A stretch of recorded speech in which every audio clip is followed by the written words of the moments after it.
We have 13 weeks of pure excitement, pure learning, pure sharing, doing business together, bonding.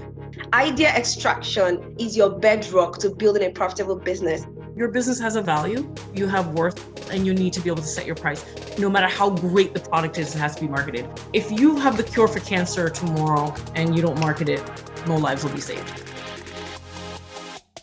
Think about the challenges that we have and why your product or service is going to fill that. You are the brand. We have to find our own unique value proposition. At the end of the day, business is about money. And the big question you're always going to get, who is going to pay for this and how much money is it going to actually produce? The only thing that you need to do is not give up. This is going to be an exciting ride, ladies.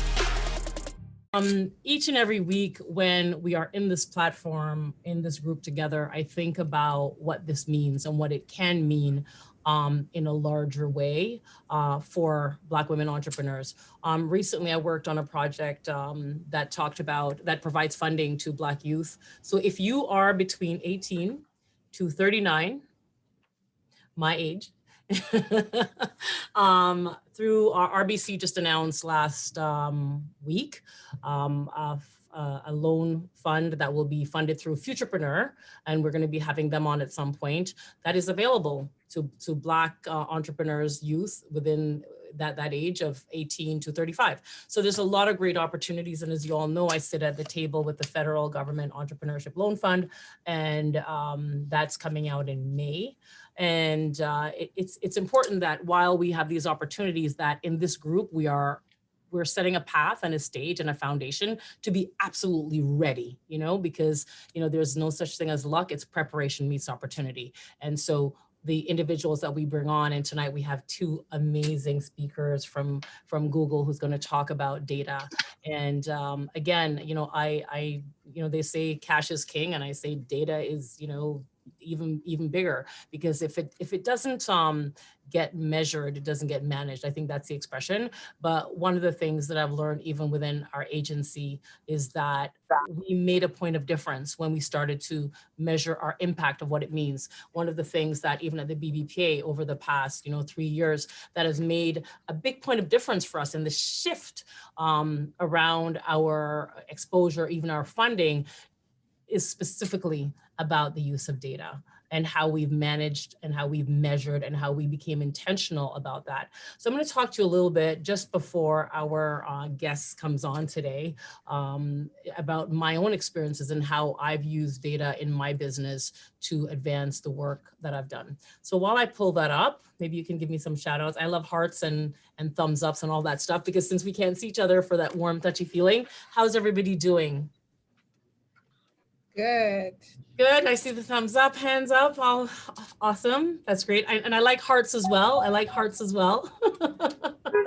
Thank you, Myra. Thank you, Myra. And thank you, Eddie. That's how thank you, Janisha. And thank you, Keisha. And thank you, Uju, of course. And thank you, Allison. In her hand in support. Yes. We love the hearts. So I'm just going to share my screen and open up my presentation very quickly.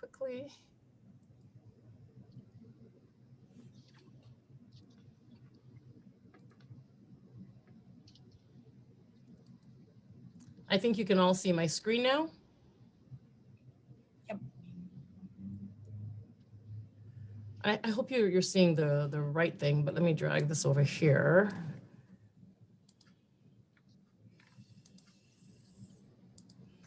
Great. If you can see my screen all well, Uju, it's all good. Thumbs up. Yep. So as data has a lot of power, and in our business, one of the things as a business owner, when I started, very earlier on, I never measured anything. I never counted how many clients I pitched on a daily basis. I never looked at any of that. And all of that really did have an impact on my business growth, but I never realized, I never knew, I never thought about it at all. And when I thought about it and I recognized the importance of measuring my business and measuring the outcomes, that's when things drastically changed for my business. So, without data, you're just another person with an opinion.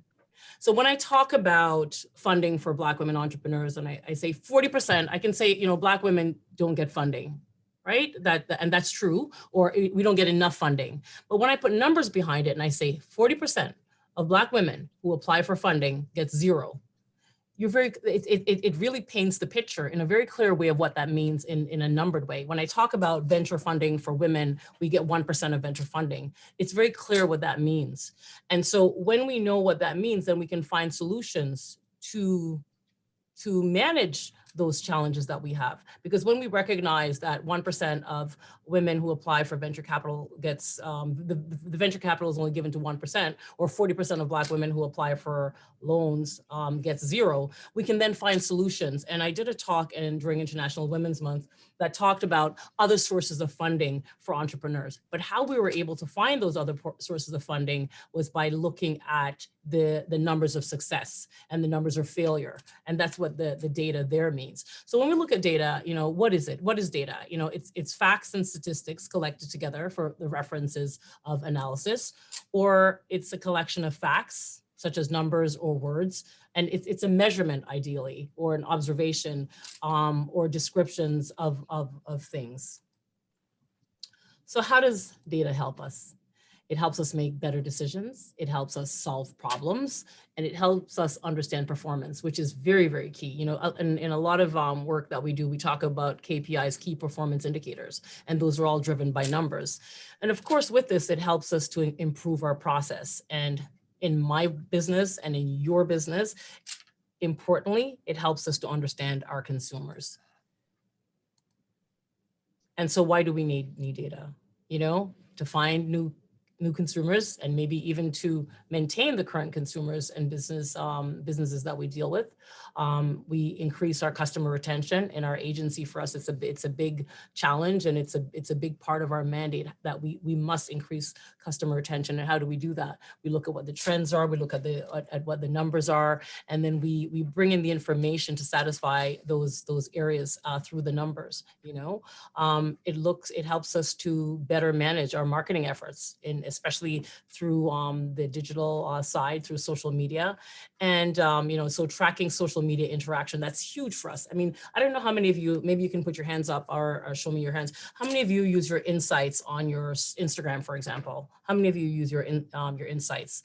So again, this is one of the areas where they use data to show you how you're doing. How are you doing in terms of your engagement? How are you doing in terms of your views? How are you doing in terms of your shared content? And what's great about this information is that you can use this information. And in my world, I use this information to show my clients how our success within the industry for social media and so forth. And you can also use it, of course, for predicting sales trends. So you can see the why data is so important in our work. So I'm going to give you a few examples of what data has meant to me at the agency, and of course at the BBP and for some of our clients. I remember we did a campaign very earlier on for the police board. And when we were done, it was a PR strategy, and we did an impressions, and the impressions showed that we had over like 12 million people for this one campaign. And that was the first time this organization, they had that kind of data presented to them to show the success of the campaign. Because we can say, yes, we did the campaign and the graphics were great and the visuals were great and, people showed up, but then how do we talk about the reach? How do we really focus and hone in on how many people were engaged in the campaign? And we were able to do that by measuring the data. We measured the data on even the individuals that came to the event in person. We measured the engagement, how they responded to the brand afterwards. And out of that, we were able to grow our business from that particular organization and association into more business. So again, we can always say, yes, we did 10 designs and all of that, but at the end of the day, when clients want to connect with an audience and engage an audience, they want to know what that looks like. They want to know how real that is.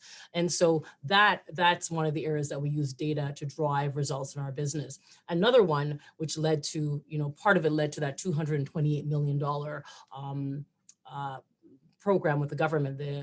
We did a survey when COVID started, and we showed that the results with a mainstream organization versus the Black organizations. And we showed the challenges, the numbers of what that meant. So one of the numbers were that Black businesses only had 1 month cash reserve versus mainstream had 6 months cash reserve. 90% of Black businesses knew they wouldn't have qualified for the loan. And when we further tested that, only 80% of them didn't qualify for the loan. So what did we do with that? We looked at what that meant. Why didn't we qualify for the loan? Or why weren't we getting those resources? And we looked at things like lack of access to networks, lack of access to the resources that would have been able to carry us through the difficult times. And we took that data, we took that information, and then went on to talk to the government and different stakeholders. And then they, out of that, with a lot of other things that came together, all data driven, they came up with the Black Entrepreneurship Program. And again, when we look at even our BAIDS program, when we submitted the application for that, we talked about how many businesses across Canada we want to serve within that for those resources. And again, partners want to know what is the impact you're going to make? What is the impact we're going to make in your business? And then they can support that, they can support and fund your impact based on the numbers. So while we may think numbers is boring, the data is really important. It's an important asset. And what I recognize is that not enough of us are using data to make a case for more resources, whether it's human capital, whether it's financial capital, whether it's other types of support. We're not using enough of that. And the more you use data, it becomes, your unique value proposition, your unique value add that enables your business to succeed, because then you can point to where you need the support and where the gaps are, and then someone can help support that. And then of course, we did the Rise Up Pitch competition. Many of you participated. And again, recognizing from the surveys that you all fill out, we saw where the gaps were and the challenges were. And then we did the Rise Up Pitch competition. And with that, we asked the 700 women from across the country, what are the challenges? Where do you need more resources? And then we've now bundled that into a report, which will be coming out very soon. And then what we're going to do with that report that is data driven is to find the solutions. So in the next cohorts, which we've written and planned already, it's really going to look at those fundamental challenges that we talked about and those gaps that are numbers driven, to find solutions that's going to enable each and all of our businesses to do better and improve better based on the numbers. And then of course, we're all in business to make money.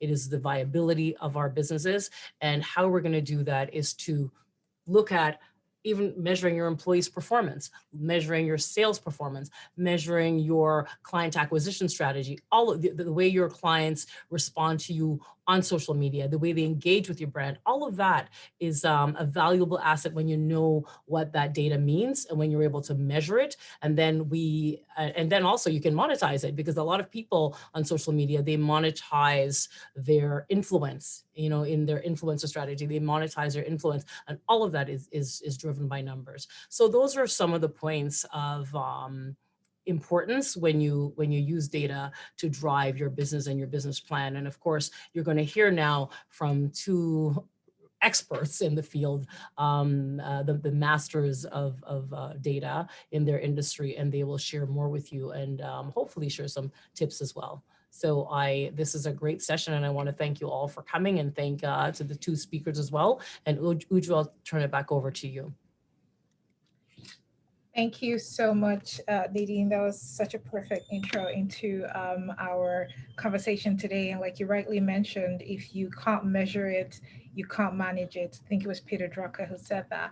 And really, data and information is basically the oil of the 21st century, and analytics can be equated to the combustion engine. So gathering and also protecting data, which is a very important part of doing business, is really pivotal to the security and the success of your business growth strategy.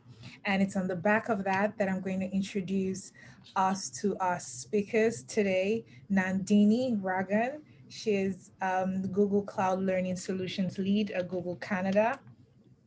She's a lifelong learner. She's always hungry and curious to learn. And she was fortunate enough to marry this passion with her job, and works at Google Cloud Learning with a mission to skill the world on Google Cloud. She's a mom to 2 boys, and when she's not chasing them around the house, she can be found reading, playing board games, or staring contemplatively at the sky in awe of the world we live in. Every morning when she wakes up, she reminds herself to rise and shine. Nandini, I think we're going to be good friends. So that's one of our speakers. And our second speaker as well is Bilal Qureshi. I hope I got that right. I'm sorry. He's head of user experience at Google Canada. He has a degree in computer science and mathematics from the University of Toronto and a background in management consulting. He started at Google Canada over 10 years ago and now leads their mobile experiences practice, working with clients across MWeb and the app. He's responsible for helping Canada's largest advertisers navigate the intimidating world of mobile. And his aim is to make the mobile web great again. We are going to be good friends too, Bilal. Awesome. So thank you so much for joining. When it comes to data, when it comes to research, when it comes to marketing, I do not know any brand on this earth who does it better than Google. So thank you so much for joining us today. And so I'll leave it up to you to take the Boss Women stage. Awesome, thank you. So I will kick us off. I haven't used, can you hear me okay? Yeah? Yes. Awesome. And apologies, I haven't used Zoom to present, so I'm going to try now. And I made you both co-hosts so you can share your screen. Perfect. So you can see my screen, yeah?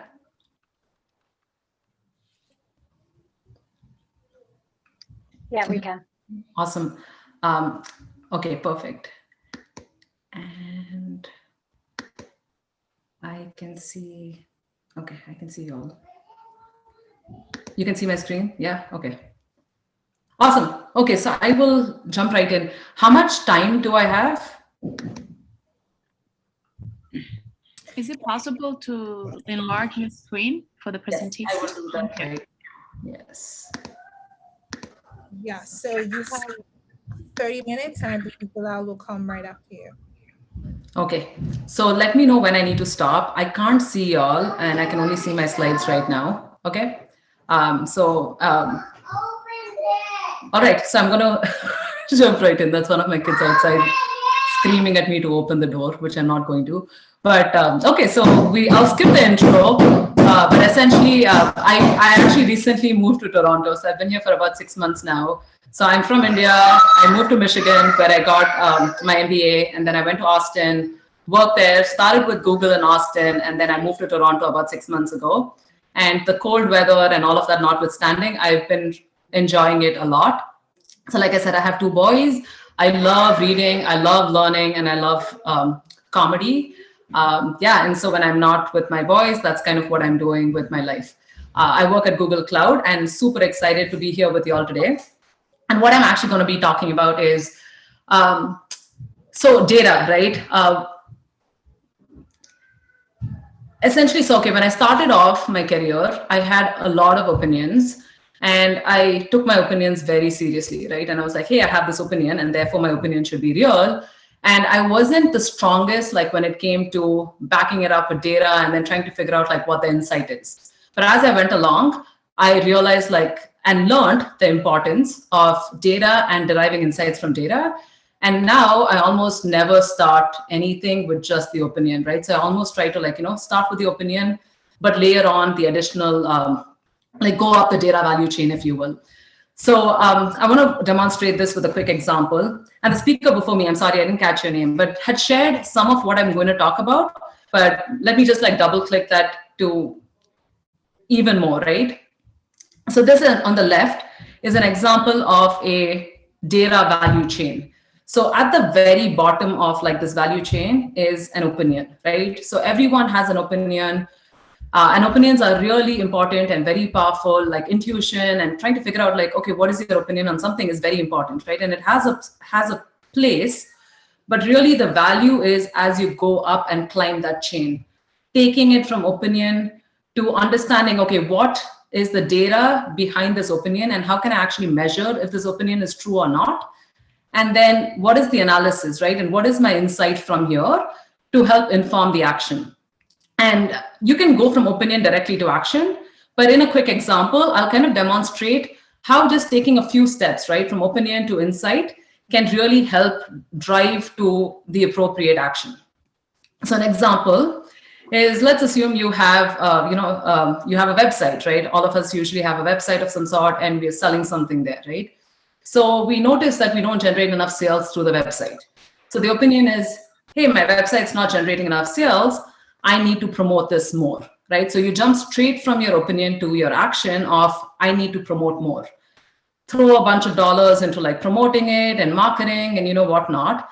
And then 3 months later, this may or may not have an impact, right? So instead, you start with this opinion. Hey, we don't generate enough sales through this website.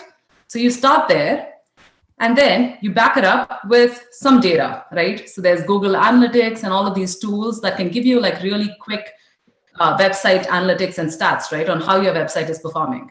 And so I look at that data and I say, interesting. So my website conversion was about 20%, which is lower than what I would have expected. And this is super interesting that the average user spends 2 minutes on my landing page and then they exit. Now, 2 minutes is a long time to spend on a page, like reading through it, given today's attention spans. So I have this data, which is awesome. So it's better than the opinion I started with, right? Where I was like, I don't have enough sales. So it's better than the opinion. So I have this data. And so now I look at, okay, what analysis can I glean from this data? And so I realized, ooh, this is what the problem is, right? My page has a lot of compelling info, right? So I have a video that's super fun to watch. I have all of these stories and testimonials. So I have a lot of amazing information in this page, but there's no real clear call to action. So it's kind of confusing what the CTA, right? Like, what does this person need to click on? What do they need to do next? So that's missing, and that's probably causing confusion. And then I get into my insight, like, okay, you know what, this is easy to solve. So I'm going to implement a minor interface change. Let's promote the CTA up top and see what impact that would have. And you take the action, right? So just dialing this back, right? So when we start with just the opinion, it's an important place to start. But when you go from opinion to action, you might miss pieces of what you really want to solve for, right? And so a quick going up the data value chain can really help focus on the right problem, and the solution that you put in and the insight that you gathered is really going to make a bigger impact than if you just jump from opinion to action. So hopefully this makes sense, right? And again, I apologize, I can't see any of y'all, but if feel free to like go off mute, like ask me questions as we're going along. I definitely don't want to be talking the whole time. But hopefully this example is an easy example, and it helps like make sense of the importance of going through these steps, right? And sometimes they can be super quick. Other times, depending on how complex the problem is, you might want to spend more time on each of these steps. But this is just a quick example of how we go through this.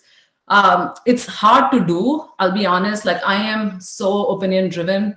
I will, for example, like if I'm spending too much, I'll announce to my husband, hey, I'm spending way too much money. I am going to stop eating out, period. Is my stopping eating out going to actually save me money? I don't know.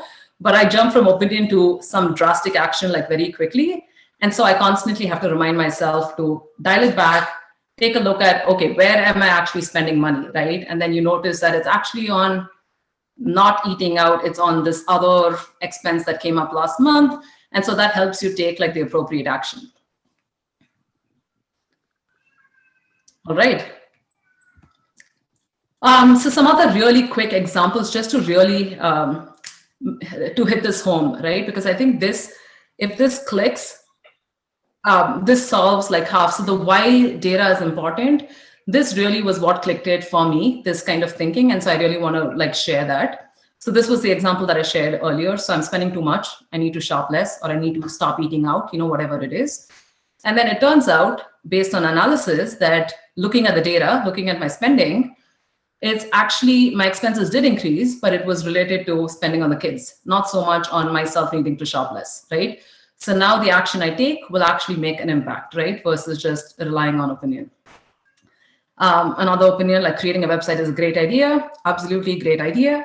But when you actually have like some data behind it, you'll be able to measure, and what gets measured gets, what was that? What gets measured gets rewarded, I'm going to say. But sorry? What gets measured gets done. Exactly. So what gets measured gets done, right? So when you say you're going to create a website and it's going to drive traffic, it'll get done, and you want to see the traffic drive. And then another example of an opinion, right? So there's no difference between a simple homepage and a busy homepage. Again, when you actually measure user satisfaction, you will notice maybe that there is something to be said for a simpler homepage. Yeah. Okay, so hopefully I kind of landed why data and why not just data, right? But going up the value chain, taking that data, deriving insight from it is important before jumping into action. So the thing though is, so with data being oil, like data is also there, it's everywhere, right? And there's so many sources of data, there's so much information thrown at us. And so one of the things that I find on why it's hard to work with data is because there's almost too much. And so the question of, okay, where should I start and what data should I be looking for kind of comes up, right? So what is my starting point, right? If I had to start somewhere, what would I do? What I want to do for the rest of the session is just offer you some tips and some tools and tricks that I've used and I've seen work effectively. These are not specifically my tools, but these are things that I've learned, through my learning at work and so on. But the first thing this is my favorite thing to do, is to make sure that anything that we're doing, right? So whenever you're looking at data, whenever you're looking at a problem and trying to understand like what to do next, the first thing is to solve the actual problem and not a symptom, right? Very often what we find is we end up solving the symptom of what we think is going on versus the actual root problem. And the simplest tool in the world is just asking why. So just ask why, and so on, till you feel like you've gotten to what the problem actually is. So it's a super simple tool, framework. It's just called asking whys. You can ask 3 whys, 5 whys, 7 whys, till you get to what you think is the root problem you're solving for. So I'll demonstrate with an example, right? So you have a business and you're shipping product to your customers, and shipments are delayed to the customer, right? So that's what we think the problem is. Hey, delayed shipments. Ask yourself why, right? Why are the shipments being delayed? Oh, it turns out the shipments were frequently held up in customs. Why was that happening? There was an error with the labels. Why was that happening? There was the instructions on how to print the labels was not clear, right? So you get from shipments are being delayed, which is really a symptom, to the actual problem, which is the instructions on the labels were not clear, right? And that is the problem, right? And now you try to solve that problem, and now you get the symptom taken care of, right? And now your shipments they reach your customer on time and everyone's happy and so on. So before you even get to the data and the analysis piece, that first step of what problem you're trying to solve for. So my tip number 1 is make sure you're solving the right problem and you're not solving a symptom of the problem, and ask yourself why. All right. And then for when things get super complex, right? So sometimes it's not as obvious, right? Like the shipment delay example, where the problem is not obvious. Where should you look to collect data is not obvious, right? So what should I look at? Should I look at my website performance? Should I look at how my Instagram thing is doing? Should I look at my YouTube channel, right? So when you have a lot going on and things get complex, you can look at any piece of information and you can go anywhere to start with your data, right? So when things get complex, a tool that I love using is called an issue tree. And this is an example of how an issue tree works, right? So let's take this example of, there's a tennis player, and the issue that they're dealing with is how can this player win more matches? So you have wins up here on the left, which is what the player needs to do, right? So win more matches. And there could be 4 things that work on, right? the serve, return, how athletic, like speed, agility, and so on, and some intangibles. And then you explore each one of them, right? So you say, okay, for the serve, is it the first serve, second serve, forehand, backhand, stamina, speed, and so on and so forth. So for the outcome, right? So you want to win more. You take that outcome and you kind of break it down into all of its component pieces. And this will help you understand, okay, here's like the 10 pieces of data that I need to collect. So I need to look at this player and see how the player's first serve is performing, and the second serve, and forehand and backhand, and so on. And then I notice, you know what, the backhand is what the problem is. So I go back in the issue tree, and if I fix the backhand, then I can potentially like impact wins, right? Or maybe I notice speed as the problem, right? Or whatever. But it gives you a really good foundation. So you're not overwhelmed by starting everywhere, but you have this issue tree to kind of go and check each branch of the issue tree off, right? So you're like, okay, this is good, this is good, this is good, and so on and so forth. I'll just pause here. Does this make sense?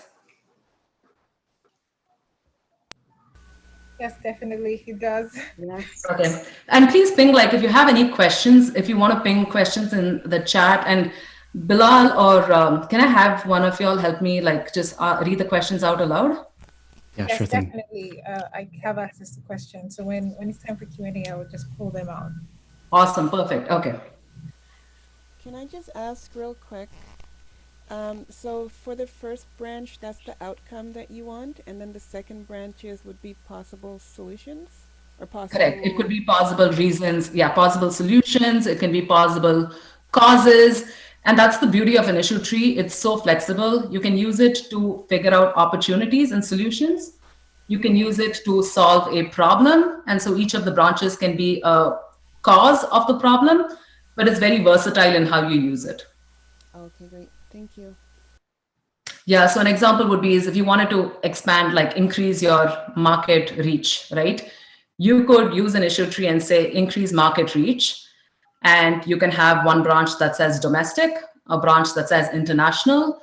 And in domestic, you could have sub-branches. International, you could have sub-branches.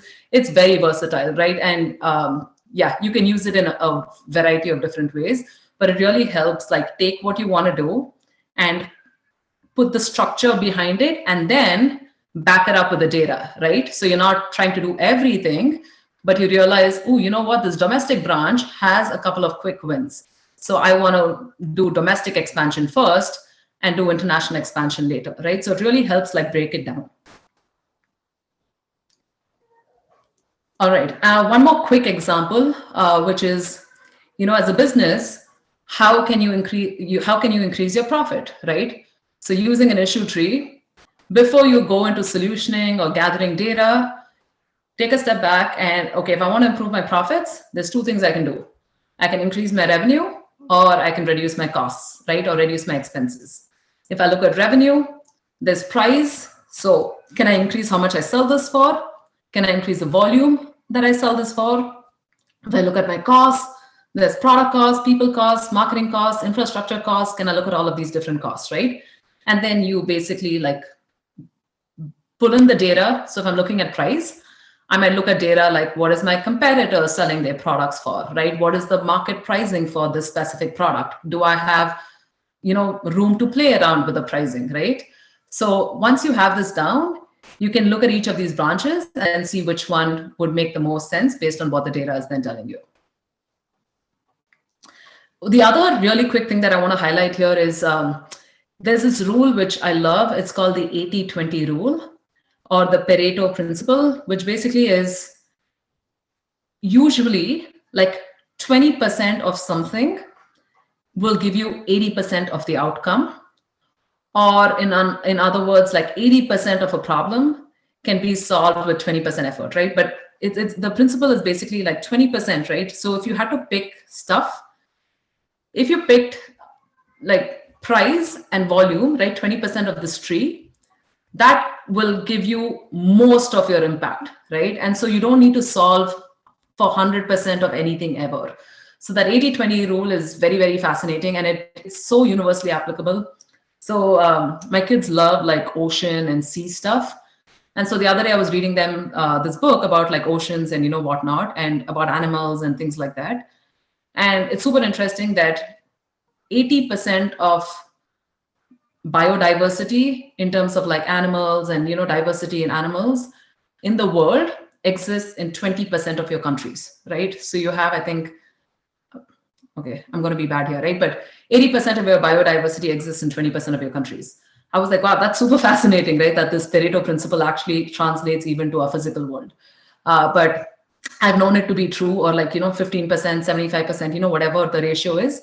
But generally, like a small portion of what you do can have like a large impact. So you don't have to solve everything. All right. So this was just a quick example of, I don't think we can do an interactive thing, but maybe I'll save this for later. But if again, right? So should I stop drinking lemonade, right? So my personal profit was taking a hit. I want to figure out like what's going on. I look at my income, I look at my expenses. In terms of income, I look at my primary income, additional sources of income. I look at my fixed expenses, variable expenses, rent, utilities, childcare, entertainment, food, beverages, and shopping, etc. And then I figure out like what the real cause of the impact to my personal profit is. So while I thought it was I should stop drinking lemonade, turns out that my utility bill really went up in the winter, and I wasn't expecting heating bills to be this high, right? So that was actually the problem, not so much food and beverages. So therefore, I shouldn't stop drinking lemonade. I should do this instead. So just a quick example of how this issue tree can be used like really quickly to solve pretty much anything or help you find opportunities.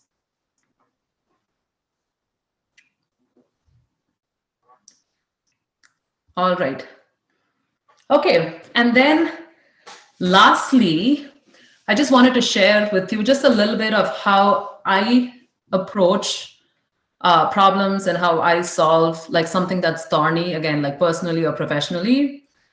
So I start with paper, right? So I like writing. And so I start with paper, but then I quickly translate whatever I have on paper into a quick set of slides, for example, like this, right? So I can collaborate with my team. I can share this around and say, hey, here's kind of how I'm thinking about it, but just get some validation from peers and from other folks around. Like, hey, does this make sense, right? And then I love, so I love data, and I love like poking around the data. And so Google Sheets is probably my favorite tool. And so with Google Workspace, right? So at work, we are fortunate that we have access to all of this. But even on my personal account, like my husband and I budget with Google Sheets. And there's a lot of like free tools like Sheets that can help capture data. And a lot of your platforms will help you like download data into Sheets and tools like that to quickly like look at insights from, whatever data you have. So Sheets is very intuitive and has a lot of insight gathering features that's available. And I'll tell you, if you, for example, in Sheets, if you put a bunch of data in there, it'll give you options on how you can analyze the data. So say, oh, looks like you have a bunch of dates and quantities. Do you want to look at average expense per month, right? Or do you want to look at the sum of expenses by month? So look at the data and give you options on how you can actually analyze and gather insight from the data. So I really like using Sheets. And in general, there's a ton of free training and resources around Google Workspace that's available online that anyone can leverage. So I use Sheets a lot, and I really like paper, and then slides is to kind of translate those ideas and share it with my team and share it with others around me.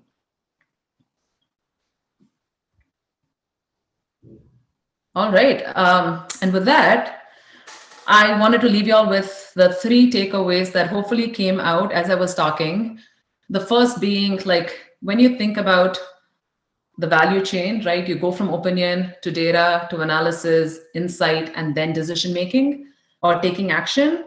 So the more you move up the value chain, the better your decisions are, and they can help you validate your intuition, right? And they can help you validate that opinion, or in some cases, disprove it, right? You can do it really quickly, or you can take time with it, but practicing going up that value chain is one thing that I want to leave behind with you. Number 2 is always ask yourself why. Like, why are you solving this, right?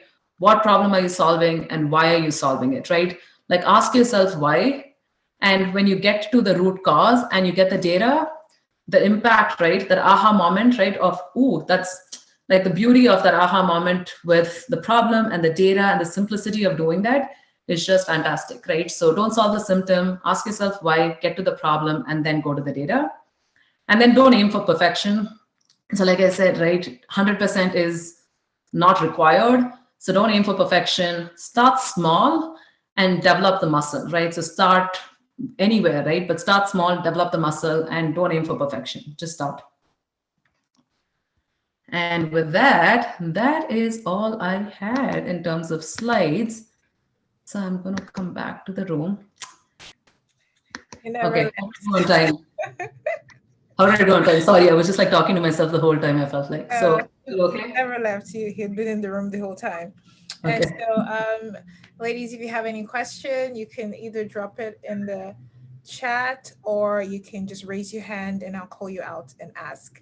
I do have one question that came to me privately, and it said, what do you do when the data misleads you to the wrong insight? So I figured that could possibly, would that be a problem with the way the issue tree was drawn, or the opinion was misinformed in the first place? So what do you have a case study like that, and how do you then rework to make sure that the data is actually leading you in the right path to the right insight? Yeah, no, that's a great question. So I think usually which is why, so whenever you're looking at data, right, before you want to start off with like some high level, like hypotheses or opinions, right, that you want to either test, prove, or disprove. And so sometimes if you notice that the data is like really weirdly off, there could be just issues with the data, and you'd want to kind of look at it and say, okay, are there outliers? So an example would be if you find, website stats, there's people who are spending like 50 minutes on it. It could be just like you want to remove the outliers and rerun the analysis a few times. So take a look at the data to see what could be causing it. And then maybe at other times your original opinion, right? So this hypothesis had to be disproved. So maybe you wanted it to be proved really badly, but in reality, that's not the case, right? And so you want the outcome is for it to be disproved. And so not being too attached to your opinion can also like help. Sorry, you're on mute, Uju. Sorry. So we have another question from Tashanta, and she says she just set up Google Analytics for her website.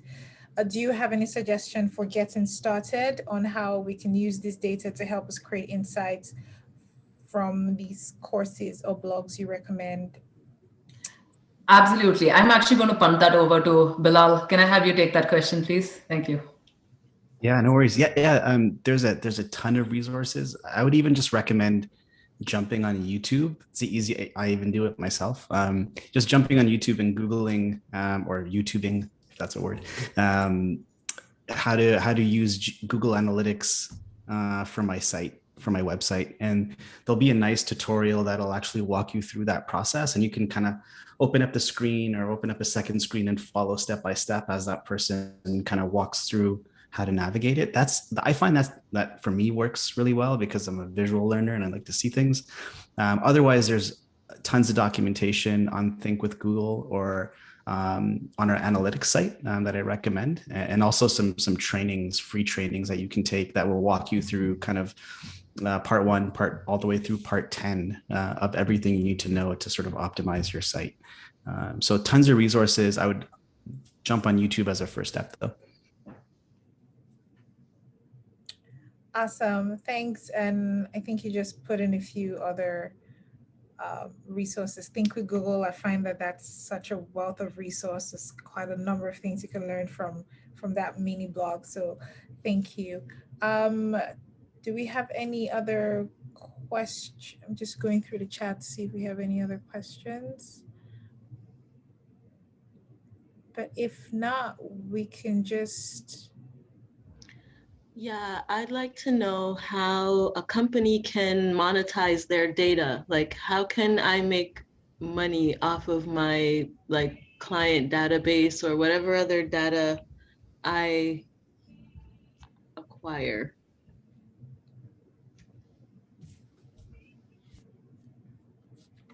Okay. Did you get the question? Can you explain how a company can monetize off of their data? Yeah.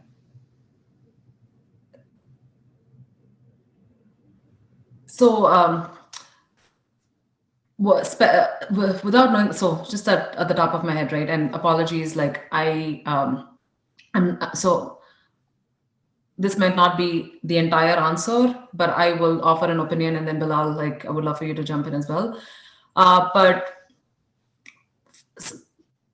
Shamara, can you clarify, like maybe give us an example of what you're looking to do here?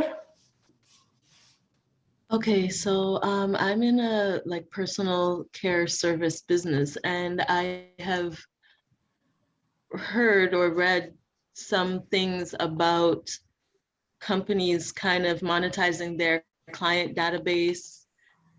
I don't know if they're like sharing that information with third parties or something. I'm not sure. Okay. I am not super sure immediately. Bilal, do you have any insights there? Yeah, I would say like the first thing Shamar, I would say is just be a little careful when you like start looking at personal information and data. Things are getting very, very complicated. Privacy is top of mind for everyone. So really make sure that it'll be meaningful for your business if you start to share that data out. There are many companies out there willing to buy and purchase your data, but you just have to look at what is that going to do, or at what cost will that have on your business.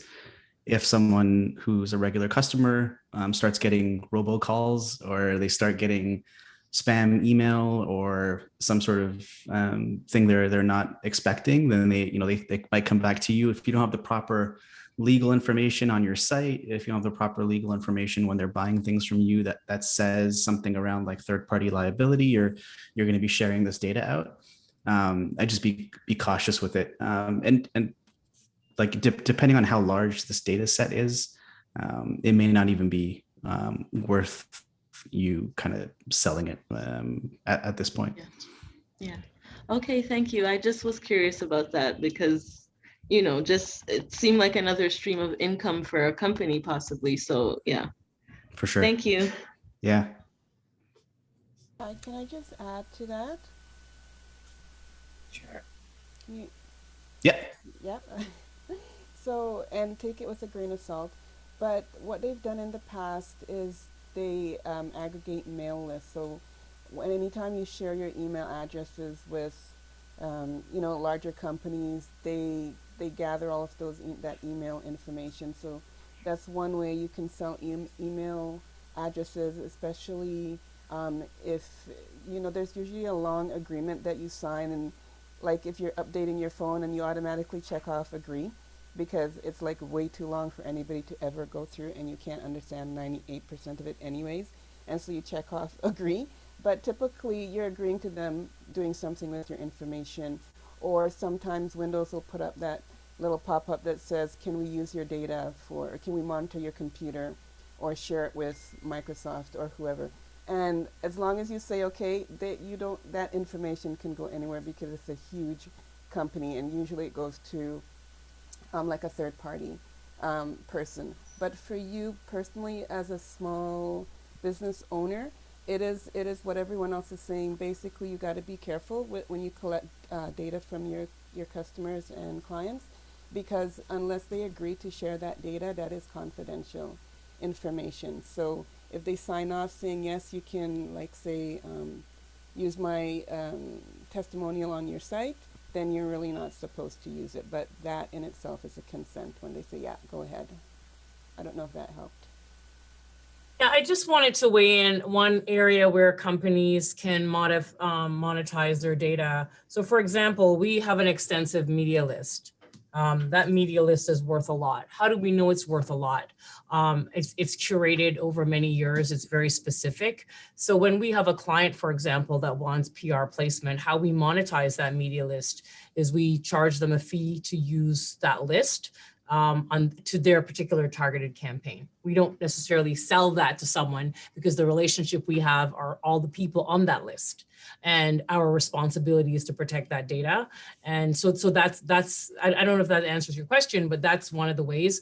And another one of the key ways where companies monetize their data is through, Instagram. You can become an influencer through the number that on your page. If you look at your insights and you're able to get to a certain level of engagement, that is your data that's specific to your brand and your organization. And that's how you can monetize that. People will pay you, companies will pay you to rep their products on your platform. So that's some of the ways that data can be monetized. Thank you so much all for those insights. And thank you so much, Nandini, for really sharing. This has been very helpful, and thanks for, are you sharing your screen again? I am not. I think Bilal was. But no, thank you so much for having me. It was like super. I'm so like, this was, thank you for listening and thank you for the opportunity. Yeah. Thank all you. the best. Thank you. Okay. Bilal, thank you for coming in early and just staying through and helping with the questions. So now we're looking forward to hearing really how to optimize user experience and create like better experience for our customers and clients. For sure. Yeah. No, thanks so much, Uju and Nadine, for letting us be here and speak to you today. The calendar invite came up outside on like our little Google Home, and my wife noticed that I was speaking to the Boss Women Entrepreneurship Association, which is like, you're neither a boss or a woman. What can you offer this group? I'm like, look, being a boss woman, it's a mindset. So I'm going to channel my inner boss woman right now for this presentation. So hopefully it stands up to the level that you're expecting. But thanks again for being here. So I work on mobile and apps at Google. My focus is making these experiences better for customers and clients in general. The fact is the majority of your clients are visiting your sites on mobile and not on desktop. So when Nandini talks about the Pareto Principle in 80-20, likely 80 to 70% of your web traffic is flowing through mobile. So how do you make that work for you? And the reason why we talk about mobile in particular is even at Google, we noticed, and this is back in 2015, more people were using their phones to search on Google than on their desktop. And that was 6 years ago now. And every year they say, this is the year of mobile. This is the year of mobile. This happened a long, long time ago. So if you're still focused on your desktop site, that is the wrong thing to focus on. I would say focus on your mobile site, make it really simple and easy to use. And I'll give you some tips on how to maximize your reach, how to maximize your visitors and ensure that when they do come to your site, you're availing that opportunity and not letting it sort of burn up. When we look at this, this is from ComScore. This is data on like all the sites globally.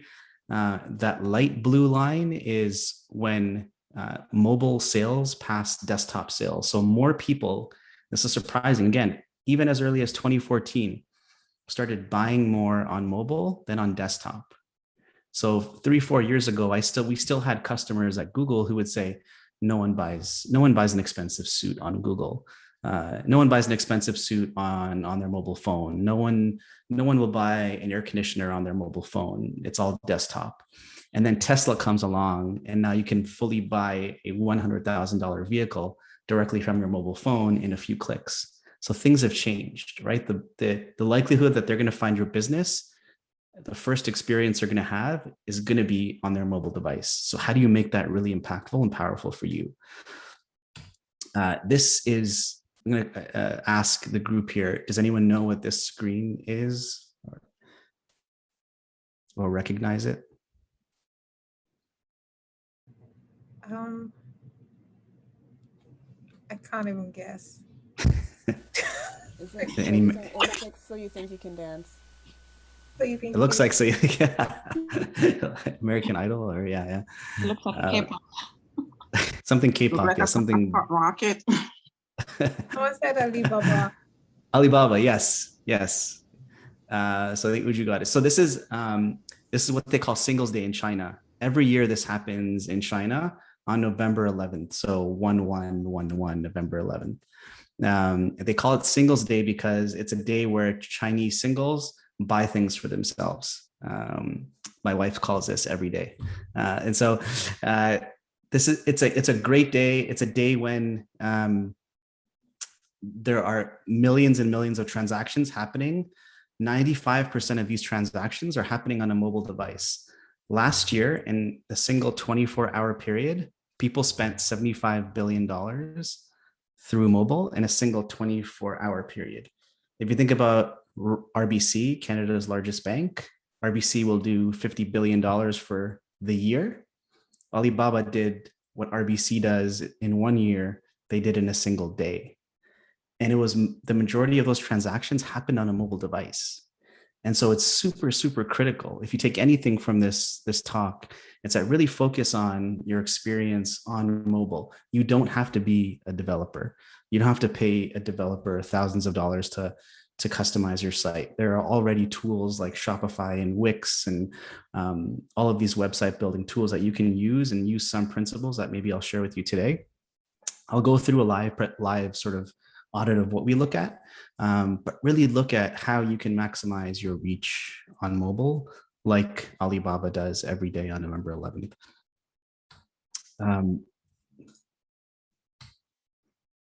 The problem with mobile in general is this: every dollar that's being spent on mobile, $3 are being spent on desktop. And I like to call this it's a very Canadian problem, right? So whoever invented the postal code wasn't thinking about the mobile web, right? That didn't exist. The mobile web didn't exist. But now we're stuck with this horrific letter number format. So when somebody's buying something through your site or signing up, they have to enter in a letter and then switch the keyboard and then enter in a number, then switch the keyboard. And this is the postal code problem that Canada has on mobile devices. And we've all been through what you're seeing on the screen here. I have like 1,000 different passwords for every single site. 1,000 different variations. There's only so many times I can add my date of birth to my password, or my 4 favorite numbers, or my PIN to my password, or whatever the case may be, right? Or my phone number. It's really painful. So the way you make it easier is things like log in with Google, or pay with Google Pay or Apple Pay, or those sorts of things, or PayPal. Those are the things that really make it simple for a user to jump on your site, check out, and then they're off to the races. It's really sad if you think about it. It's easier to pay in person than it is on your phone still. Like in person, now we have tap, and that makes it super simple for you to just tap and go. But on mobile, you have to enter in your first name, your last name, your credit card, your eye color, your date of birth, your height, all this stuff that is just so unnecessary. So really minimize how much information you're asking about and let them just check out as if they were in your store physically and just tapping their card. We have a playbook that I'm happy to share after the talk as well. This is based on what we call our 25 mobile design principles. Some of these principles are easy to do, some are hard. And so take a look at some of these. Again, we'll share this afterwards, so don't worry about taking a screenshot or taking down notes, but happy to share some of the research that we've done for the past couple of years on user experience. On any given day on Google search, for example, and again, Google is like the simplest site you could ever see. But in the back end, it's highly, highly complex. But face value is just links and text ultimately. But even with those links and texts, we're running 1,500 user tests every single day, right? We're changing the size of text. We're changing the color blues. We're changing how big the images are. We're changing where you see the YouTube videos or the news articles. We're constantly testing and iterating on our site. And so the way this ties into data is, don't assume your gut is always going to tell you what the right direction is going to be. You might think that, oh, you know what, I want to tell everyone about my site first, and then they'll scroll down to the bottom and then they'll select donate. Test it out. If the platforms you're using to build your website allow you to, definitely have a few A/B tests running. Check to see if maybe a red button is better than a blue button, or if bigger text is better than smaller text. Simple changes like that can have a huge impact on your business. So don't underestimate those small changes having impacts to your revenue. We see it at Google, and I'm sure you'll see it for your site. And then before I jump into the live section, anyone know this movie? Shout it out. Or Speed, yes, Speed. So this is back when, still when I do talks, people will shout out like John Wick or like Miss Congeniality. They don't really know Keanu Reeves. This is the true Keanu Reeves and Sandra Bullock. And you can notice he's wearing a mobile device on his belt. When it was cool to do that, it's no longer cool. Kids don't think it's cool when I do that. But this was when, so the reason why I leave this here is, this is an analogy that I like to leave a lot of our larger advertisers who have really heavy sites that slow down the experience for their customers. So it's great to throw up a big, beautiful image on your homepage, but don't do it at the sacrifice of how fast your site loads. I'll show you some examples later on and tools that you can use. One is called Page Speed Insights, and the other is called Test My Site. Page Speed Insights and Test My Site. These are all free tools from Google. You just throw in your site into those tools, and it spits out some easy to use, easy to implement recommendations for your site that you can then use to optimize your mobile experience for your customers. Super simple to use. I highly, highly recommend using those tools because it'll tell you that this image is too big. It'll tell you that people can't read the text. It'll tell you what to change. If you have access to a developer, it'll tell the developer what code to optimize because it's slowing down the experience. Again, all of these little changes add up to having a dramatic impact on your page. Any questions before I jump into maybe not a live presentation of a site that I have loaded up here? We do have, I think someone raised the hand. I can't really find you. Is that Sharita? Yeah, it's Clara. Oh, okay, yeah, go ahead. Can you just repeat the site again? You said this page speed site, and what was the second one? Yeah, so the first one's called Page Speed Insights. Oh, Insight, okay. Yep, Page Speed Insights, and the second one is called Test My Site. Thank you. And I'm happy to, within this document, when we share it out, I'm happy to send you those links as well in the email, if that helps. Thank you. Yeah, no worries. I do have, and please, ladies, if you have any other questions, just raise your hand and ask. I do have a question. Do you always have to wait for a problem before you test various variations of UX or something? Or for instance, Google, do you always have to wait for a problem? No, so Google has a nice problem of having lots of people visiting it constantly. So we're able to get enough data to make it statistically significant for us to say, okay, we've had enough people do this where we know this is this way, this blue button is way better than this red button. So let's choose the blue button instead. With a site that doesn't have that much traffic, you're going to need to wait a bit. I would recommend, if you are running tests, wait at least 6 weeks to gather the data and then make the change. Don't assume after the first day, because the red button's kind of winning, that the red button is the way to go. Test it for 6 weeks. It also takes out seasonality. So if you're doing a test around Christmas or Boxing Day or something, it'll remove some of that that data that can skew your final results. Awesome, thank you. Someone else raised hand. It said Jaisal. Yes, I did, but Bilal just answered the question. My question was, how long should we be testing? Actually, I do have a question follow-up for that. I'm a quite niche service, virtual declutter coaching, and so right now is prime time for us. Yeah. And I'm wondering if Google would account for our high season, or is that something that I would just have to kind of pay attention to? Would Google account for your high season, meaning? In the same way that it would account for the holidays. So it's going to depend on if you're getting the clicks and the traffic. It'll ultimately depend on that. So if we notice that during this time, these sites are working better, or these sites are getting more click-throughs, then it'll raise your quality score, what we call it. And so you'll see sort of a bump in like the spring cleaning area. Yeah. Thank you. Yeah. One more question before we go into the live demonstration. And Debbie, I see your beautiful smile.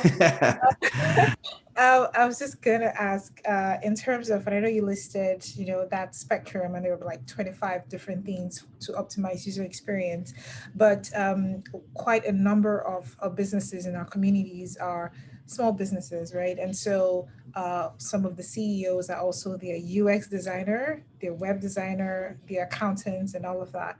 And so capacity is really limited. So if we were going to say, what are the top 3 things that every business website should have to really optimize user experience and also translate to like increase conversion and stuff, what would that be, considering that we have limited capacity? That's a perfect segue. It's like you had my script. So yeah, I didn't want to call out Debbie here, but I saw your smiling face earlier. So I quickly Googled you and found this. I don't know if I'm being recorded now, so that's even more terrible. But I brought up your site because I just wanted to use it as a real example. I hope you don't mind. Let me know if you do. I'm not going to rip it apart. I'm just going to give it some care and love. Thank you. I'm just totally shocked. That's all that's happening right now. But thank you. Yeah, no worries. It's free promotional content. Yes. If they're hiring copy editors at Google, I'm available. Yeah. We need them. We need them. Really? Okay. We'll talk after. We'll talk. So this is Debbie's site. It's going to look very familiar to you in terms of just content, a regular mobile website. Did you use Wix to build this? Wix or WordPress.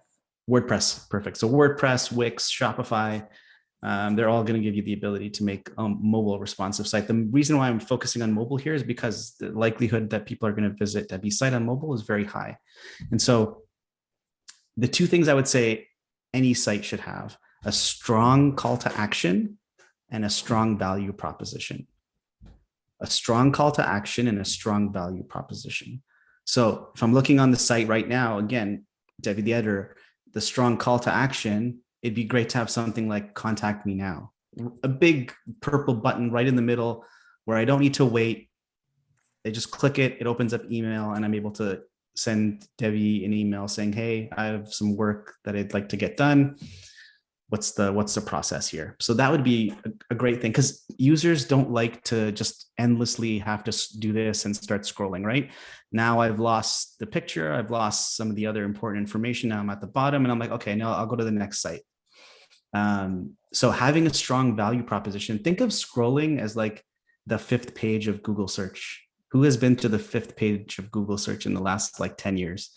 Like probably very few people, right? So keep them up on the top. And similar to Google Ads, where everything's at the top, give your users a really big, bright button. And again, you can test it out, what works, what's not working. Have a strong call to action in there, like contact me today, bookings now, whatever the case may be. Declutter for spring, something that speaks to your customers, something that really resonates with the people visiting your site. The second thing is a value proposition. So why am I going to choose Debbie the editor over some other copywriter or editor that's in Toronto that I'm looking to hire, right? And so for some reason, everyone, and this is like the biggest advertisers to the smallest, everyone loves to put like these social callouts at the very bottom of your page, right? And this is the goal that needs to be right at the top, right? Because the minute I come to Debbie the editor, I want to know, who else has Debbie worked with? How many clients does she have? How many things has she like written about? How many things did she publish in 2020 or 2021? Or were there any big companies that she worked with? Maybe she worked with Google or Amazon or Facebook or one of the banks, and having their logo on your site. That's where that social proof really helps. I want to know, before I engage Debbie, what else has she done? Is there somebody that she just hired? Is there work that she's showing me that resonates with me? So have a strong value proposition to say, Debbie, the editor, leading copywriter in Toronto, 10 years, like really calling it out so that at a glance, I know why I'm hiring Debbie over somebody else. Those, I would say, are the two key things you want to call out on your homepage: a strong CTA, strong call to action, and a strong value proposition. Why am I going to choose JCell for decluttering in the spring versus somebody else? Maybe there's a promotion that I'm working on. Maybe I'm the leading declutterer in Toronto or my area. Let the user know right off the bat before they jump to another page. And so, reducing some of this, you're a copywriter, so obviously you're going to have a lot of text on your homepage, but reducing some of this, right? Reducing it, bringing some of your specialties up front. Maybe there's a certain specialty that you focus on, right?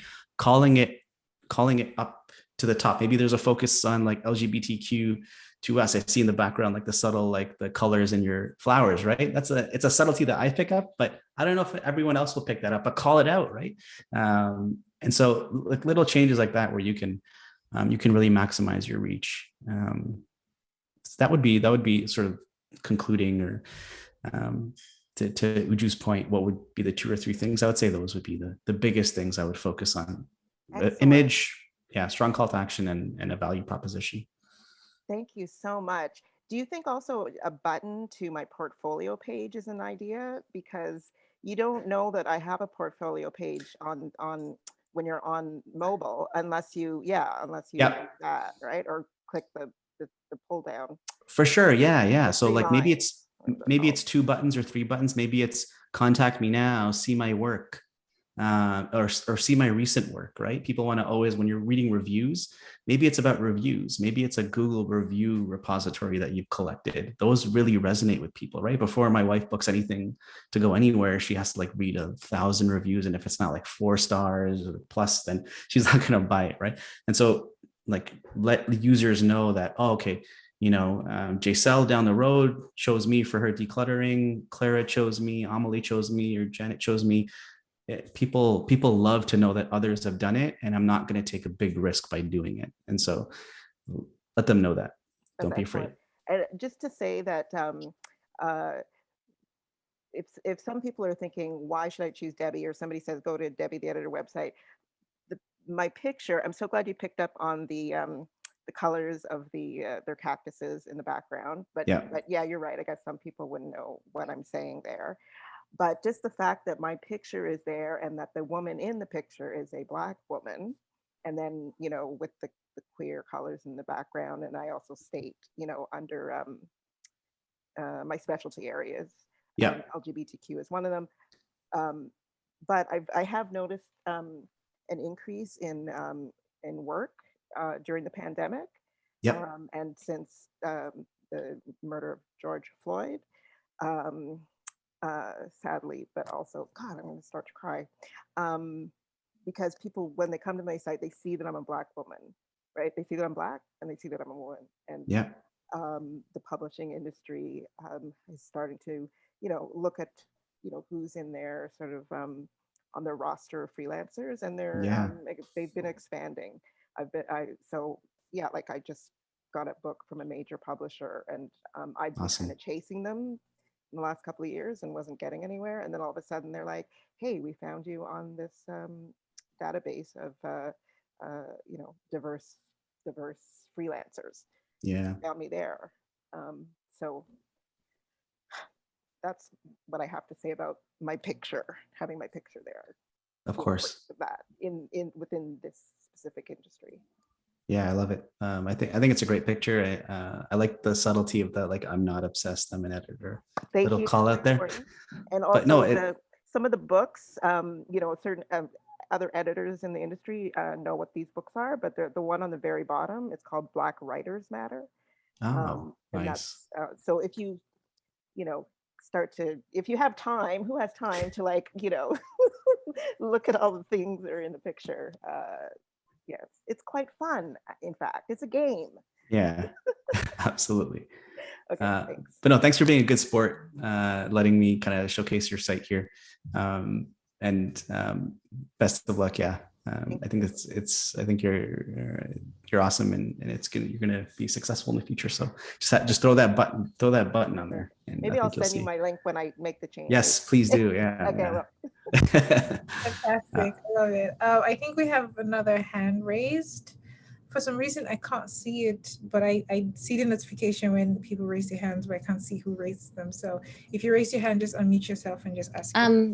Yeah, sorry, it's Tanisha. I had a question. Like, I know we're talking about more of the service side of things, but my question is, how would you basically do the same thing when it comes to a product? So I noticed that you said about like, and on my page at the very bottom is where I have the customer feedback, talking about the quality of the product and whatnot. But I'm not too sure how I would, or if you would advise me to move that up to the top of the page, because it's a product as opposed to an actual service.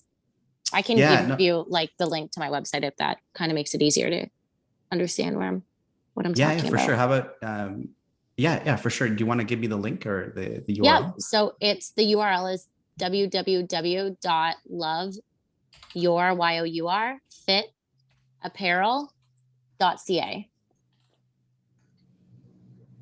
Now I'm going to see your ads everywhere on the internet.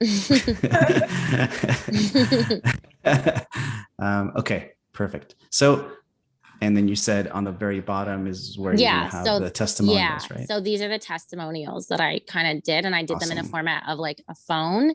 Yeah. And I added those. This is great. So obviously, like pictures speak loudly, and so even having something where you call out like your Instagram page at the top here is really helpful. So having like a social call out so that they can jump on your page and notice that, oh, okay, you have 1,000 followers, happy customers. Gotcha. Okay. It definitely helps, as opposed to maybe showing the pictures. You can also like show like things like average reviews. If you sell on Amazon or if you sell anywhere else, trying to capture some of those reviews would absolutely help. Okay. And then also focusing on, like, again, I'll go back to that strong call to action, right? So you have shop now down here, but when I visit your page for the first time, there's only the rewards button here.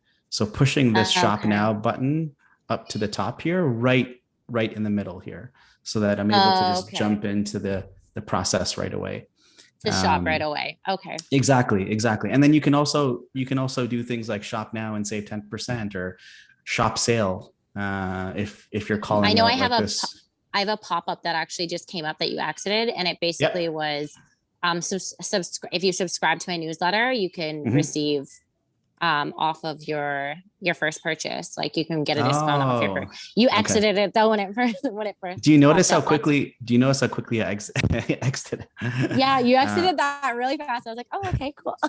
So this is like I guess people might do that. Yeah, it's a habit. Totally. It's a total habit. And so my recommendation is, as opposed to just showing it right off the bat, you can also make it so that when they're in the checkout process, when they're about to check out, you give them like this really like injection of like, oh, how about 10% off before you check out, kind of thing, to really seal the deal. Because we see like 90% plus abandonment rate on mobile when you're in the checkout page. So really pushing them to check out when they're at the counter ready to check out would help. And so not at the beginning when I haven't searched, I haven't checked anything, but when they're in the checkout page, showing them that then. Okay, that's perfect. Thank you. I know it was a service, so I was like, I feel like it's a little different, service versus product, but I guess it's the same thing, just kind of really pushing that call to action button. Yeah, pushing the call to action, also pushing what the value proposition is. Like, what if I'm in the market for like athleisure or athletic wear, why am I going to choose Love Your Fit Apparel over Lulu or Nike or whatever? Like, what would you say your value proposition is in this case? Well, my product is like that, what you're looking at right now, same manufacturer as Gymshark, and you're going to get it for literally a fraction of the cost. Okay, so great. You're going to save, like, so yeah, I guess in the where your mouse was, I can say like affordable Yeah. gym wear, you know what I mean? Yeah, Like yeah. Or like the sets come together, you know what I mean? It's very versatile in that sense that you're not picking pieces separately. You're getting a set for literally less than the leggings that you would buy at Lululemon. So yeah, people need, so let them know that, like, in 3 simple bullets, I contact a really great copy editor, Debbie, for some of these these call outs here. But like have like Gymshark quality at low cost prices or something like that, just ooh, simple. I like that. You know what I mean? Like something simple like that. You don't want to take your spotlight here, Debbie, but something along those lines of let them know why, right? Shipped in sets versus the competition or that sort of thing. Because then that keeps me on the site versus, okay, I don't think this is right for me, I'm going to jump and go somewhere else. Okay, perfect. Thank you. I love all the plugins that are going, but I don't know if there's a liability thing that comes with calling some competitor's name. Yeah, I don't know. Yeah. Have to check that. We have just a few minutes left, but I do have a question that has to do around, like, at what point do you want to test user experience? Should it be when you started your company or when you're testing stuff like the color of your logo to choose, or color font? You mentioned Google, you check if the blue is better than the red for Donate, for instance. When we're coming into like starting the business, at what point should we really be testing? I think there's room for testing at every stage of the process. I don't think we should ever follow your gut instinct with this kind of thing, and especially like designers and UX folks will always say, "No, I think that looks good. I think that's going to work," and then they're very, very frequently wrong when they kind of trust their gut. And so, yeah, testing should be like just a staple of your business at all times. What products work? What products don't work? From like the inception of your logo, just get feedback. It doesn't have to be extensive. It doesn't have to be scientific. Just take a poll, 10 best friends, shoot them an email saying, hey, what vote, using like a Google form, something that's free. That'll just shoot a form to their emails, select your favorite logo, and instantly now you have some sort of feedback to say what direction you might go in. I always find like valuable feedback in forums like this.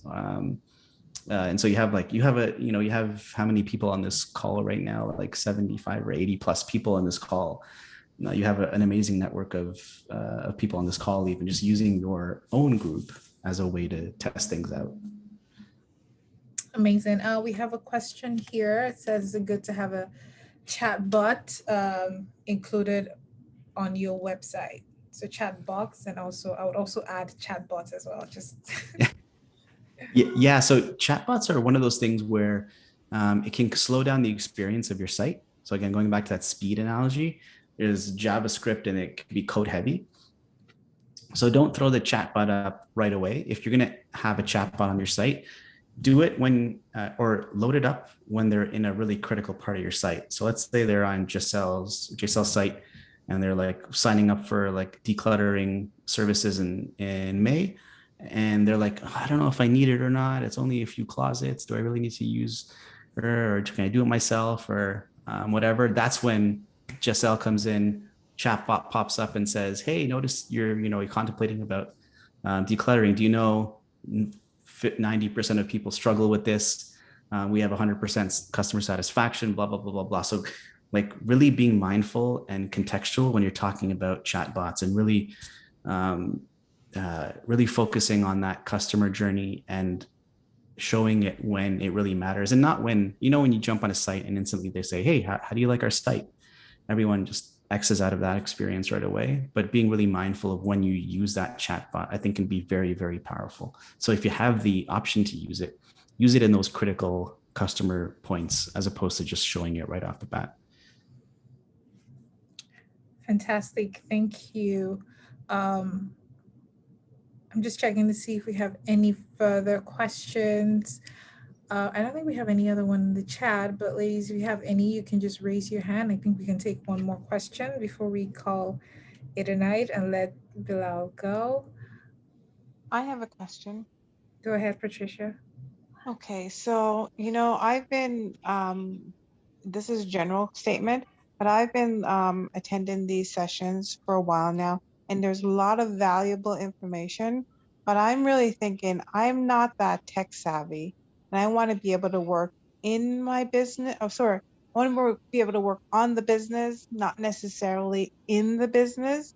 So all the techie stuff, like I'm thinking, I'd rather just hire someone to do all this work than it's supposed to do it myself. Like I would want to work with them.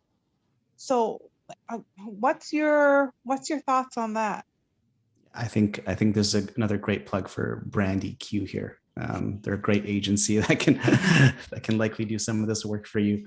But I think if this is your business, right? Everything, like we say, everything that happens after the click is your business. And so when you have users visiting your site, and if it's like if you took your site down tomorrow, this is a question to you, I guess. If you took your website down tomorrow, how would that impact your business? It would make it a little bit more challenging to get clientele. I'm in a service industry. Yeah. So, I mean, it might be word of mouth, right? So right now it's probably word of mouth, but word of mouth ends up becoming a Google search very quickly. Oh, who do you use to declutter? Who do you use for your copywriting? I've never heard of them. Let me just quickly Google them, right? It's a habit that is just in all of us now. And so it's really important to put your best foot forward when they do Google you. So I would say it's always worth your while to have someone look at your site. It doesn't have to be the prettiest. Like think about Amazon. It's not the best site in the world. It'll never be the best site in the world, and aesthetically, right? All they care about is trapping you in your basket and then making you check out and getting their products the next day.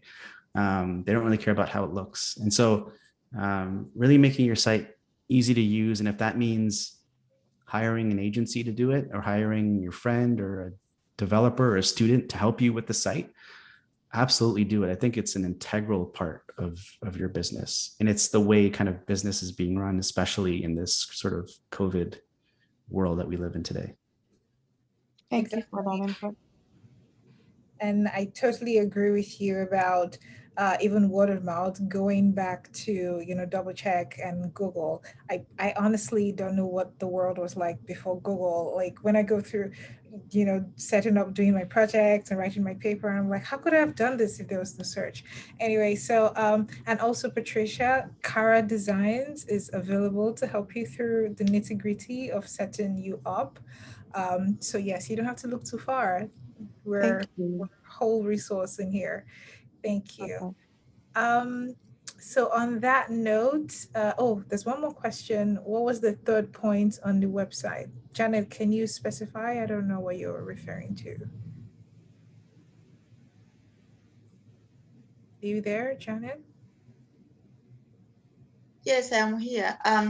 He said that to move up the contact action at the top, and then he said the value proposition. I didn't catch the third point. Oh, so yeah, that's a good point. So I would say social proof is one of those things. Social proof meaning either like a portfolio call out or something that tells it, something that legitimizes your business, that it's not like a fly by night business. You have 100 customers, you have 50 customers, you have a great rating, something that like gives that customer a stamp of approval that yes, Janet is the person I want to go with, and her business is what I want to pay for. Okay, thank you. Testimonials and stuff. Yeah. The testimonials will work. Yes, absolutely. Yeah. Okay. Awesome. You're hot in the chat, Bilal, and people are asking for your content. You're like a celebrity. Look at you. This is great.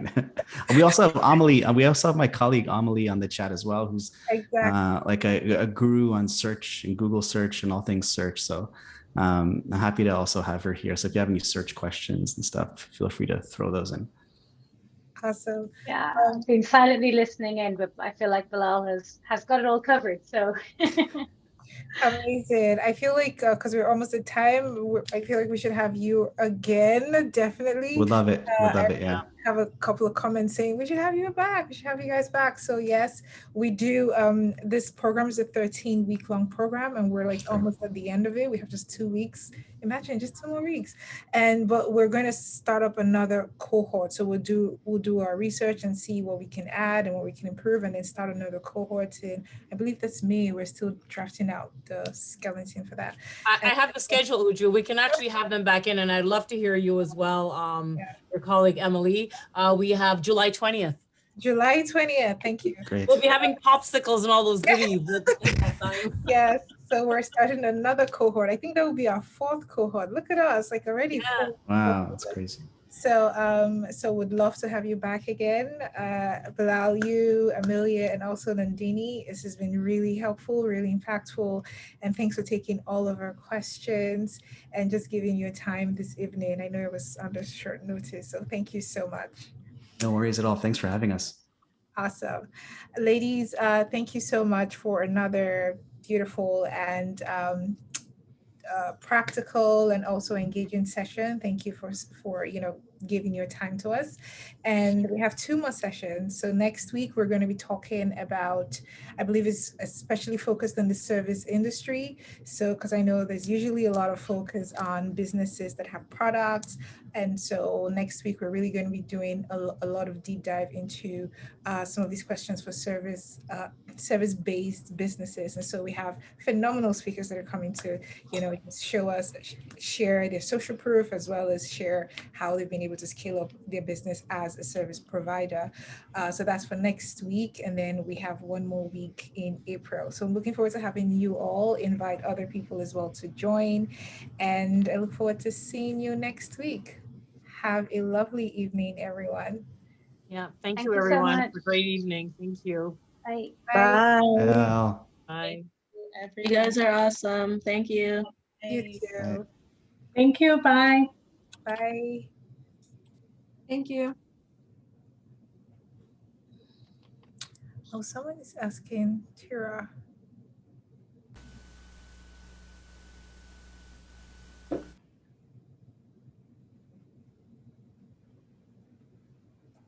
Uju, what about the documents he said he was going to share with us? So he will send it to me in an email, and then I'll disseminate to everyone. Thank you. Debbie, that was really great. You see the importance of when you have a presence online, like you're well framed up, like when you're on screen, you just really stand out, and you see the value there, and you definitely should follow up with them on the editing at Google. Yeah, Yes, you should. When I saw my picture, I was like, did BBPA talk to him and say? I was thinking in my mind, website. did Debbie talk to him? Like that's what I was thinking. I was like, did Debbie, so no, and I thought it was he you just guys. yeah, it's your presence. That's why it's your presence. You have an amazing presence, and that's part of your unique value proposition. That's one of your unique brand assets. Yeah. Thank you. That smile too. We have to figure out a way to monetize that smile. I mean, yes, of course. Yeah, of course. There's Crest, there's Colgate, there's a lot of all these lifestyle brands that come on. Yeah. I've been thinking I should get a logo. And but so maybe that's something. I don't know if I need a logo or not. Maybe I should just have maybe my picture is my logo. Yeah, well, your picture is a brand. And you know what? The next time we do one of our boss women photo shooting, she should you should come. When we plan it, we'll of course let the group know, but whenever we announce it, you should definitely show up. Yeah. I think it would be great. Wow. Definitely. Thank you. Yeah. This was a great that there was session. I didn't even notice that there was no logo. So maybe it's not even necessary, because until you mentioned it, I didn't really notice. Yeah, me neither. Yeah, logos are one of those things where it's a hit or miss. You don't necessarily need it, especially when maybe your brand is your name, for instance, and you already have that there. So yeah, that's true. That's true, actually. Yeah, Debbie, the editor, could be the logo or something. Yeah. Cool. Okay, thank you so much. This is an excellent session. Excellent. Oh, that's great. That's so Yeah, great. no, Yeah. really good. Next week is going to be amazing because it's all about people and service is such a big driver for your businesses. So it's going to be a key session next week. Nice. Okay, I will be there. Great. Then get back to my book. I can't wait. Yes, of course. I'm so excited, but it's crazy. It's 320 pages, so it's like the That's whole amazing. That's the great. whole other world. But yeah, I'm very No, excited. that's great. Okay, bye. All right, bye. Bye. Bye, Claudia. What do I do? Bye. Good night. You already Good night. Have a good one, guys. Have a good one. All right. Have a good one, everybody. Take care. Good night. Good night. Now we're going to end. Bye-bye.